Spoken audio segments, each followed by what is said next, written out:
మాతృత్వం ఏ అమ్మాయికైనా వరం. పురుడు పునర్జన్మ వంటిది. రక్తమాంసాలు పంచి ఇచ్చి తన ఊపిరినే శ్వాసగా మార్చి బిడ్డను కంటుంది ఏ తల్లైనా. చిన్నారి ఆకలి తీరుస్తూ ఏ కష్టమూ రాకుండా కాపాడుతూ తన బంగారు భవిష్యత్తుకు బాటలు వేస్తుంది. చందమామను చూపిస్తూ గోరుముద్దలు తినిపించే అమ్మ అదే చేతులతో తన గారాల బట్టీలను మృత్యు ఒడిలోకి నెట్టేస్తోంది. మల్లె పువ్వులా శుతి మెత్తనైన తల్లి హృదయం ఎందుకు పాషాణంలా మారుతోంది? స్వచ్ఛమైన ప్రేమ ఎందుకు కలుషితం అవుతోంది? మాతృత్వానికి మచ్చ తెచ్చిన ఓ తల్లి చేసిన నిర్వాకమే ఇవాల్టి క్రైమ్ ఫ్యాక్టర్.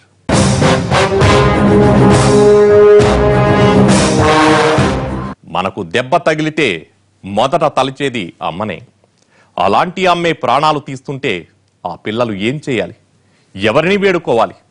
అత్యంత దారుణమైన ఆ ఘటన ఎక్కడ జరిగిందో తెలుసుకుందాం. ఇది కరీంనగర్ జిల్లాలోని విద్యానగర్ కాలనీ. ఈ ఇంట్లోనే జరిగింది ఆ దారుణం.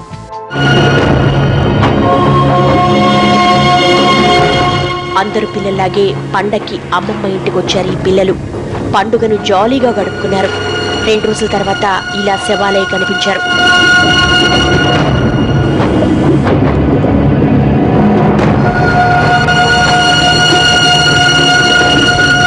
ఈ ఉదంతం జిల్లాలో సంచలనం సృష్టించింది.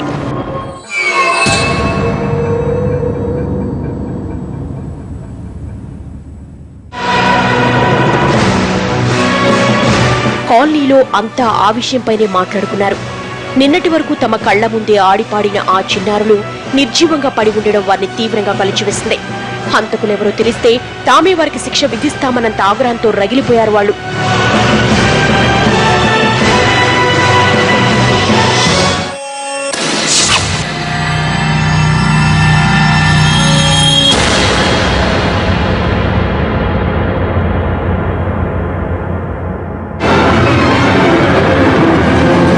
కాసేపటికి ఎస్ఐ శ్రీనివాసరావు తన బృందంతో అక్కడికి వచ్చాడు.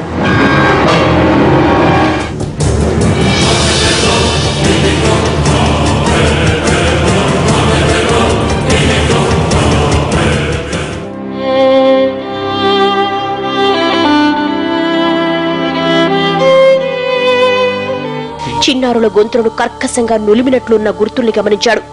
ఆ దృశ్యం ఎస్ఐ హృదయాన్ని కూడా కదిలించింది.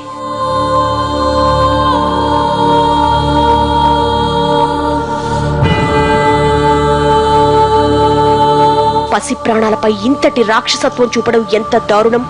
లోకమంటే ఏంటో తెలియని చిట్టి తల్లులపై ఇంత ఘోరానికి పాల్పడిందెవరు అని ఆలోచిస్తున్న ఎస్ఐకి అక్కడి వాతావరణం అసహజంగా కనిపించింది.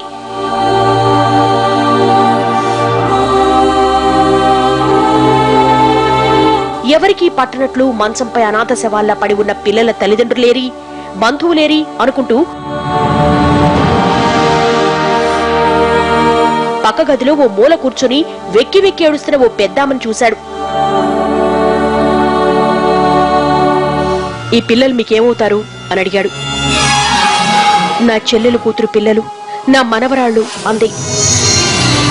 మరి వీళ్ళ తల్లిదండ్రులేరి అని అడగడంతో మాస్పూర్ కాలనీలో ఉంటున్నారు. వీళ్ళ నాన్న అక్కడే వెల్డింగ్ పని చేస్తూ ఉంటాడు. పిల్లలు అమ్మతో కలిసి ఇంటికొచ్చారు. సైదాపూర్లోని బంధువుల ఇంట్లో పెద్ద కర్మ ఉండడంతో వీళ్ళనిక్కడే వదిలి ఆమె ఆడికెళ్ళిపోయింది. రాత్రి పిల్లలు బాగానే ఉన్నారు. తెల్లారి లేచి చూసేసరికి చనిపోయి ఉన్నారు. ఏం జరిగిందో నాకు తెలియదు సార్ అందే.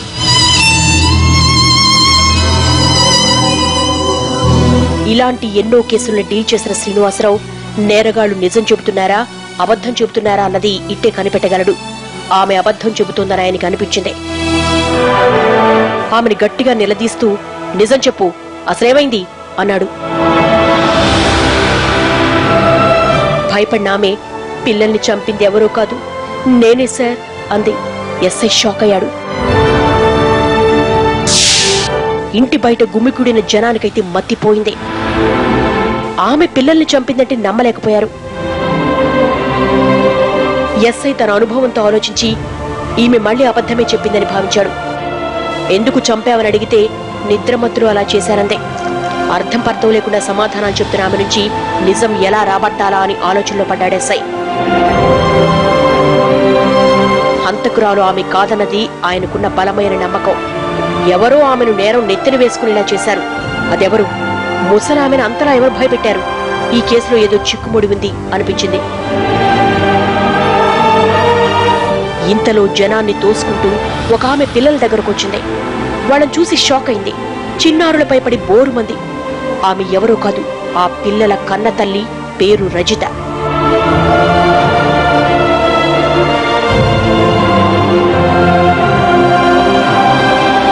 అమ్మా శృతి, ఏమైందే? సృజన, లేవండే, నేను మీ అమ్మనొచ్చాను, ఒక్కసారి లేచి చూడండమ్మా, ఓరి దేవుడా అంటూ కన్నీటి సంద్రమవడం పోలీసులతో పాటు జనాన్ని కూడా కలిచివేసింది. ఎస్ఐకి మాత్రం ఇంకా అక్కడి పరిస్థితుల్లో సహజత్వం కనిపించలేదు. తల్లి ఏడుపును కూడా అనుమానించే స్థితిలో ఉన్నాడు ఆయన. ఓవైపు చచ్చా, తల్లిని కూడా అనుమానిస్తున్నానేంటి అని అనుకుంటూనే డ్యూటీ దృష్ట్యా పరిసరాలను నిశితంగా గమనించాడు. ఇంతలో రజిత కదలికల్లో తేడా వచ్చింది. అప్పటిదాకా పిల్లలపై పడి బోరున ఏడ్చిన ఆమె ఎవరికో కాల్ చేసింది. అది గమనించిన ఎస్ఐ ఆమె చేతిలో ఫోన్ లాక్కున్నాడు.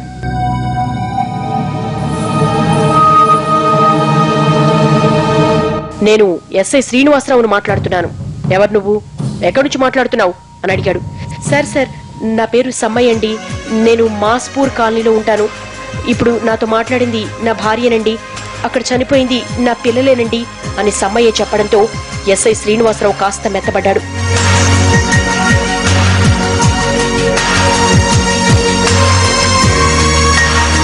మీ పిల్లల హత్య విషయంలో మీకెవరి మీదైనా అనుమానం ఉందా అని అడిగిన ఎస్ఐకి అట్నుంచి సమ్మయ్య చెప్పిన విషయాలు చెవుల్లో బాంబుల్లా పేలాయి. ఎన్నో కేసుల్ని డీల్ చేసినా ఇంతటి దారుణాన్ని ఎప్పుడూ చూడని ఎస్ఐ హంతకులు ఎవరై ఉంటారో ఊహించి ఒక్కసారిగా కోపం, బాధ తన్నుకొచ్చాయి. ఇంతకీ ఎవర హంతకులు? కరీంనగర్ జిల్లా బుద్ధనగర్ కాలనీలో ఉండే రావిమల్లి కనకమ్మల ఏకైక కూతురు రజిత. జిల్లాలో చాలా మందిలాగే రావిమల్లి కూడా దుబాయ్లో పనిచేస్తున్నాడు. 3 ఏళ్లకోసారి ఇంటికి వచ్చేవాడు. ఓసారి దుబాయ్ నుంచి వచ్చిన ఆయన రజితకు పెళ్లి చేయాలనుకున్నాడు.